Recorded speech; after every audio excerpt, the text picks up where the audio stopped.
Bueno, le pregunto directamente por esta afirmación que usted ha hecho. No sé si con la economía que hay en los hogares españoles podemos hablar de que una clase baja hasta 30.000 euros. A muchos les gustaría cobrar 30.000 euros. No sé si el cálculo ustedes en el Partido Popular no lo han hecho de forma correcta o es lo que piensan realmente. No, mire, esto sale de la rueda de prensa que dimos el otro día desde Génova y en la cual intentábamos trasladar. Si hacemos el análisis de la recaudación, si comparamos hasta noviembre del 18 con hasta noviembre del 23, resulta que los españoles han pagado 77.000 millones en el año 2018 en IRPF y más de 112.000 en el año 2023. Es decir, más de 30.000 millones de euros más, lo que ha significado un incremento de un 44%. Si tenemos en cuenta que el IVA, por ejemplo, ha subido un 21% la recaudación o el empleo ha subido un 10%, decíamos, oiga, el esfuerzo recaudatorio lo pagan las familias, los que pagan IRPF. Y entonces nos remitimos a datos de la agencia tributaria. Si analizamos los que ganan hasta 60.000 euros en España, en declaración del impuesto de la renta son el 95%. El 95%. Si cogemos hasta 30.000, el 75%. Con lo cual, ¿quién está haciendo ese esfuerzo recaudatorio? Los españoles, y las rentas, principalmente las medias y las bajas. Le doy otro dato más. Si cogemos el incremento de recaudación que se ha producido hasta noviembre del 23, en comparación con noviembre del 22, hace un año, se han recaudado 13.000 millones de euros más. ¿Sabe cuántos salen de la renta? 10.000. Es decir, el 76% del incremento de los impuestos se han producido en el IRPF, lo que pagan el 95% de las personas que ganan hasta 60.000 euros. En segundo lugar, cuando hablamos de clases medias, hablamos de un entorno, como dice la OCDE, que ganen entre el 75 y el 200% de la renta media. La renta media bruta, según datos estadísticos de la agencia tributaria, son 29.000 euros, con lo cual en ese entorno nos movemos. Y por último, fíjese, si una familia que tenga 2 hijos y que tenga ingresos de 60.000 euros, es decir, aproximadamente algo más de 3.000 euros al mes, se les considera ricos, eso pone de manifiesto el enorme problema que tenemos en España, que la economía no va como una moto y demuestra por qué han salido más de 500.000 personas de España buscando un empleo de calidad. Eso era lo que intentábamos poner, lo que explicamos y lo que dimos con datos oficiales.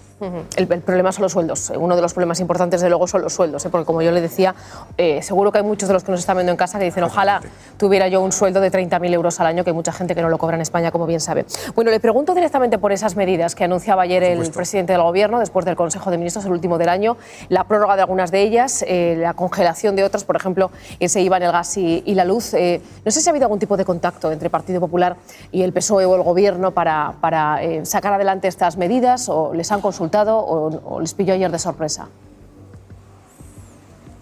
No ha habido ninguna consulta, como viene siendo regla habitual, por parte del Gobierno de no consultar con el Partido Popular. Nosotros sí que hemos trasladado, como siempre, la información de lo que nosotros proponemos, de las medidas que creemos. Acuérdense ese plan económico que presentamos en abril del 22, el plan energético que presentamos en septiembre del 22, la puesta en escena de contar qué es lo que creo que hace falta, y sin duda el resultado es que el Gobierno, ante esta situación, lo que hace es subir los impuestos. Esa es la solución que ellos plantean. Nada de ahorro del gasto público, todo lo arreglan subiendo más los impuestos a todo el mundo. Usted, que además sabe mucho de números y de economía, ¿qué definición haría de las medidas que conocimos ayer, de ese escudo social? Bueno, para empezar, fíjese, suben el IVA de la luz cuando las familias lo están pasando mal. El IVA del gas a partir del 1 de abril volverá al 21%. Vuelven a poner el impuesto sobre la producción de la energía eléctrica, que va a significar un incremento del coste de energía, cuando, fíjese, el comité de expertos que contrató María Jesús Montero decía que ese impuesto había que quitarlo. No aplicamos progresividad, ¿no? Porque no tiene mucho sentido que se dé el transporte gratuito con independencia de rentas y, sin embargo, a las rentas que tienen mayores dificultades le estén gravando con el IVA del 10 o del IVA del 21. Yo creo que, de alguna manera, ese escudo social que ellos defienden no parece verse tan claro, ¿no? Por lo menos yo creo que compartirán conmigo que lo que se ha hecho. Si hablamos de la cesta de la compra, tenemos un informe publicado esta semana que dice que en una familia media con 2 hijos, para comprar lo mismo que compraba en el 21, le hace falta 90 euros más al mes, más de 1.000 euros más al año. Y sin embargo el gobierno sigue sin bajar el IVA de la cesta de la compra en lo más costoso, la carne, el pescado y las conservas. Pero sin embargo sí que corrió pronto a poner el impuesto al plástico, siendo el único país de Europa que tiene el impuesto al plástico. No sé, yo creo que la solución de subir impuestos, hacemos una propuesta. ¿Por qué el gobierno no intenta ahorrar en ese gasto político superfluo? Le digo algún ejemplo, ¿Qué es reduciendo el gasto ministerios, superfluo? usando menos el Falcon, o por ejemplo teniendo menos pago político que cuesta mucho dinero al conjunto de los españoles para que tenga el voto Sánchez, o haciendo ahorro de ese gasto que están despilfarrando. Yo creo que hay fórmulas para intentar que, lógicamente, no lo sufran los españoles, no lo sufran, como le decía, la renta, las clases medias, las clases bajas, que, como he dicho, en ese 95% demuestran que son los que auténticamente están soportando el esfuerzo de la renta, ¿no? Quiero pensar que desde el Partido Popular tiene alguna propuesta de más enjundia, mucho más allá de el hablar de nuevo del avión del presidente, que es bastante recurrente esa crítica. Y no sé si el gasto que supone vendría a recuperar la economía española y de los españoles. No, le he hecho alguna propuesta y si quiere entro más en detalle. Mire, solamente la reducción de 22 ministerios hasta dejarlo algo que podía parecer lógico de 13 o 14, pues fíjese, eso representa aproximadamente 1.000 millones de euros. No comprar las acciones de Telefónica porque se ha demostrado que hay una ley antiopas y hay otras formas para poder evitar incidencias en el sistema interno, son 2.000 millones. Ejecutar mejor los fondos europeos, que tenemos 160.000, ¿le parece, por ejemplo, que ejecutemos 10.000 millones de una manera rápida? Pues 10.000 millones aproximadamente en impuestos es un 30%, llámese IVA, renta, sociedades, sería 3.000 millones. ¿Le parece que cuadremos las cuentas y somos capaces de cuadrar cuentas y somos más creíbles? De los 40.000 millones que vamos a pagar de intereses, ¿quiere que ahorremos un 2,5? Un 2,5 por hacer las cosas bien. Vemos que países que lo hacen bien pagan menos intereses por su deuda. Lo hemos visto también con ejemplos recientes. Pongamos que se pueden ahorrar 1.000 millones. En un momento le hemos puesto encima de la mesa 6.000, 7.000 millones. Yo creo que esto no sale del esfuerzo, sin tener en cuenta que si dejamos más renta disponible en las familias, se incrementa el consumo, que también estamos viendo en los últimos datos que el consumo está cayendo, para que vea que no es el Falcon. El Falcon es un ejemplo, pero si el presidente del gobierno no mira por el dinero público, es difícil que el resto del gobierno y el resto de la gente lo haga. Es un ejemplo para que todo el mundo lo entienda, pero creo que en este concepto sí que ve usted que hay margen para hacer un mayor esfuerzo, ¿no? Le pregunto por cómo se encaja ese decreto de medidas anticrisis que conocíamos ayer, esos detalles del plan anticrisis, con Europa y lo que nos está pidiendo, que es reducir el déficit. Nos ha puesto, de hecho, los deberes y ha dicho que tiene que estar a final de año en un 3%. ¿Usted cree que se conseguirá con las medidas que hemos visto que se han salido del Consejo de Ministros? No, el problema no son las medidas. Les repito, estos son prioridades.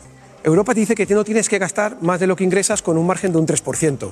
Lo puedes hacer por dos vías, exigiéndoles más impuestos a los españoles o reduciendo el gasto político superfluo. Algunos entendemos que, como cualquier familia, lo que hace primero es mirar ese dinero público y no gastarlo en lo que no debe. Fíjese, en las cuentas que presentó el gobierno, María Jesús Montero, Europa le dijo que creía que era un 3,2% el déficit que iba a hacer, ni siquiera el 3%.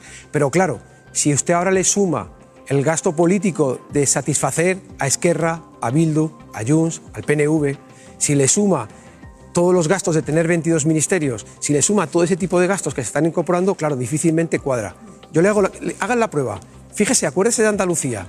Cómo en Andalucía conseguimos bajar impuestos, conseguimos cuadrar los presupuestos, hacer equilibrio presupuestario, incluso llegar a tener superávit e invertir más que nunca en sanidad, educación y políticas sociales. Pero evidentemente, para eso hay que renunciar a otro gasto y a otras prebendas que a lo mejor, pues lógicamente, yo creo que en este momento, cuando hablábamos antes de la gente que tiene un sueldo bajo, yo creo que prefieren que ahorremos en eso y que les dejemos una luz más barata, un gas más barato, una cesta de la compra más barata o incluso una hipoteca más barata, porque recuerden que el impuesto a la banca se puso para ayudar a las familias hipotecadas y las familias hipotecadas han recibido 0 euros. Yo creo que hay otra forma de hacerlo y esa es la propuesta que ofrecemos desde el Partido Popular.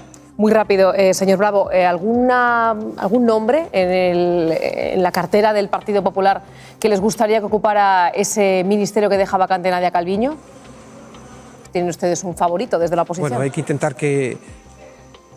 Nosotros no tenemos ningún favorito. Lo que nos gustaría es alguien que recupere la situación económica de este país y que no oculte ni maquille los datos como ha pasado hasta la fecha. Con eso creo que ya sería mejor ministro que la situación que hemos tenido anteriormente. Juan Bravo, vicesecretario de Economía del Partido Popular, muchísimas gracias y disfrute de Cabra. Gracias. Muchísimas gracias, que tenga muy buen día y feliz año. Feliz año. Bueno,